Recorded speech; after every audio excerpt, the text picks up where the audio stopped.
The Read Aloud for Ivan, pages 154 to 173. Poor Mac. Mac groans. He stumbles to his feet and hobbles off toward his office. Ruby watches him leave. I can't read her expression. Is she afraid? Relieved? Proud? When Mac is gone, George and Julia lead Ruby from the ring. "It's okay, baby, it's okay," Julia says, stroking Ruby's head. They settle Ruby in her domain and make sure she has fresh water and food. Before long, Ruby's dozing. "Dad," Julia asks as George locks Ruby's iron door, "do you think Mac would ever hurt Ruby?" "I don't think so, Jules," George says. "At least I hope not." "Maybe we could call someone." George scratches his chin.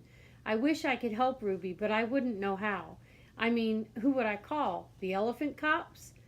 Besides," George looks down, "I need this job, Jules. We need this job.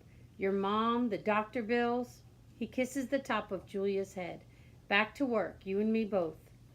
Julia sighs and reaches for her backpack. She removes a piece of paper, a bottle of water, and a small metal box. "Homework first," George says, wagging a finger. "Then you can paint." "It's for art class," Julia explains. "We're doing watercolors. I'm going to paint Ruby." George smiles. "All right, then. Just don't forget your spelling." "Dad," Julia asks again, "did you see Mac's face when Ruby hit him?" George nods. "Yes," he says solemnly, "I did." He shakes his head. Poor Mac. He turns away, and only then do I hear him laughing. Colors. Julia opens the metal box. I see a row of little squares. Green, blue, red, black, yellow, purple, orange. The colors seem to glow. She pulls out a brush with a thin tuft of a tail at its end. She dips the brush in water and wets the paper, then taps at the red square. When the brush meets the damp paper, pink petals of color unfurl like morning flowers. I can't take my eyes off that magical brush. For a moment, I'm not thinking about Ruby and Mac and the claw stick and Stella. Almost. Julia touches red again, then blue, and there suddenly is the purple of a ripe grape. She touches the blue, and her paper turns to summer sky, black and white, and now I see that she is painting a picture of Ruby. I can make out her floppy ears, her thick legs.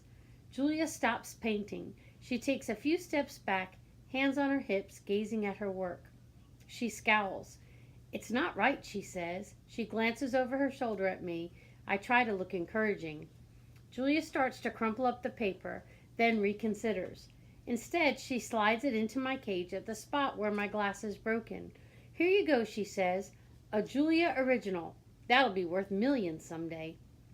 Gingerly, I pick up the paper. I do not eat a single bite of it. "Oh, hey, I almost forgot." Julia runs to her backpack. She pulls out 3 plastic jars, one yellow, one blue, one red. She opens the jars, and an odd, not food smell hits my nose. Julia pushes the jars one by one through the opening. Then she slides some paper through. "These are called finger paints," she says. "My aunt gave them to me, but really I'm too old for finger painting." I stick a finger into the red jar. The paint is thick as mud. It's cool and smooth like bananas underfoot. I pop my finger into my mouth. It's not exactly ripe mango, but it's not bad. Julia laughs. "You don't eat it, you paint with it." She grabs a piece of paper and presses her finger on it. "See? Like this." I place my finger on a piece of paper. I lift it and a red mark is there. I get a bigger glop from the pot and slap my hand down on the page. When I pull my hand off the paper, it's red. Twin stays behind. This isn't like the ghostly handprints on my glass, the ones my visitors leave behind. This handprint can't be so easily wiped away. A bad dream. I lie awake, peeling dried red paint off my fingertips. Bob, who accidentally walked on one of my paintings, is licking his red paws. Every so often I glance over at the empty ring. The claw stick glints in the moonlight. "Stop! No!" Ruby's frantic cries startle me. Ruby, I call, you're having a bad dream. You're okay. You're safe. Where's Stella? She asks, gulping air. Before I can answer, she says, never mind. I remember now. Go back to sleep, Ruby, I say. You've had a hard day. I can't go back to sleep, she says. I'm afraid I'll have the same dream. There was a sharp stick and it hurt. I look at Bob and he looks back at me. Oh, Ruby says. Oh, Mac. She puts her trunk between the bars. Do you think... She hesitates. Do you think Mac is mad because I hurt him today? I consider lying, but gorillas are terrible liars. Probably, I finally say. He ran away after that, Ruby says.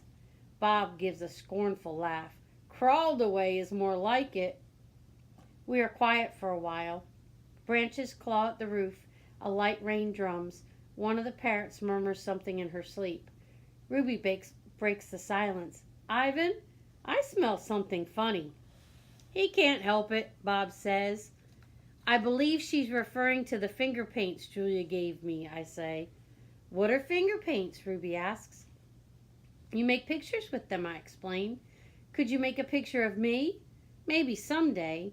I remember Julia's picture, the one that will be worth $1 million. I hold it up to the glass. Look, it's you. Julia made it. It's hard to see, Ruby says. There's not much moonlight. Why do I have 2 trunks? I examine the picture. Those are feet. Why do I have 2 feet? That's called artistic license, Bob says. Ruby sighs. Could you tell me another story, she asks. I don't think I could ever go back to sleep. I told you all I remember, I say with a helpless shrug. Then tell me a new story, she says. Make something up. I try to think, but my thoughts keep returning to Mac and his claw stick. Anything yet? Ruby asks. I'm working on it. Ivan, Ruby presses, Bob said you were going to save me. I search for true words. I'm working on that too. Ivan, Ruby says in a voice so low I can barely hear her, I have another question. I can tell from the sound of her voice that this will be a question I don't want to answer. Ruby taps her trunk against the rusty iron bars of her door. Do you think, she asks, that I'll die in this domain someday like Aunt Stella? Once again I consider lying, but when I look at Ruby, the half-formed words die in my throat. Not if I can help it, I say instead. I feel something tighten in my chest, something dark and hot. And it's not a domain, I add. I pause and then I say it. It's a cage. The story. I look at the ring layered with fresh sawdust. I look at the skylight, at the half-hidden moon. I just thought of a story, I say. It's a made-up story. Is it a made-up story or a true one, Ruby asks. True, I say, I hope. Ruby leans against the bars. Her eyes hold the pale moon in them, the way a still pond holds stars. Once upon a time, I say, there was a baby elephant. She was smart and brave, and she needed to go to a place called a zoo. What's a zoo? Ruby asks. A zoo, Ruby, is a place where humans make amends. A good zoo is a place where humans care for animals and keep them safe. Did the baby elephant go to the zoo? Ruby asks softly. I don't answer right away. Yes, I say at last. How did she get there? Ruby asks. She had a friend, I say, a friend who made a promise. How? It takes a long time, but finally Ruby returns to sleep. Ivan, Bob whispers, yawning. What you said about the zoo. How are you going to do it? Suddenly I feel as if I could sleep for 1,000 days. I don't know, I admit. You'll think of something, Bob says confidently, his voice trailing off as his eyes close. What if I don't? I ask, but Bob is already asleep. His little red feet dance, and I know he's running in his dreams. Remembering. Bob and Ruby sleep on.